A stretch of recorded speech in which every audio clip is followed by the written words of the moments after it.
বুন্দেসলিগায় Bayern মিউনিখের রাজত্ব ভেঙে champion হয়েছিল ক্লপের বরুসিয়া ডর্টমুন্ড।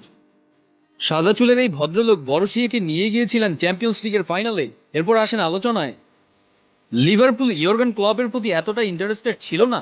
লিভারপুল মূলত তাকে নিয়োগ দিয়েছিল একজন ডাটা অ্যানালাইসিস্টের কথার উপর ভরসা রেখে, যে কিনা প্রেডিক্ট করেছিল ক্লপের ফুটবল দর্শনই পারবে লিভারপুলের সোনালী দিন ফিরিয়ে আনতে।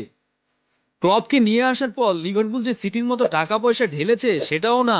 সাউথহ্যাম্পটন, নটিংহ্যাম ফরেস্ট এরকম অপেক্ষাকৃত দুর্বল টিম থেকে খুঁজে খুঁজে সালা, মানে, ভ্যান ডাইকদের নিয়ে এসেছিলেন। নামডাক না থাকে এদের সবাই অলরেডি কোনো না কোনো ভাবে ইতিহাসের পাতায় জায়গা করে নিয়েছেন। বায়ার্নের রাজত্ব ভাঙা ক্লপ তারপর ভাঙলেন গার্দিওলার রাজত্ব। হোসে মরিনোর পর প্রথম কোনো কোচ হিসেবে সিজনের শুরু থেকে শেষ দিন পর্যন্ত পয়েন্ট টেবিলের শীর্ষে থেকে লিগ জিতেছেন। লিভারপুলকে জেতালেন চ্যাম্পিয়ন্স লিগ ট্রফিও।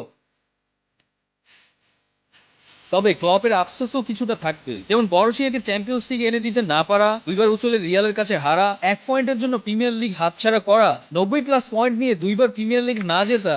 ইপিএল এর ইতিহাসে এমন ঘটনা আর নেই।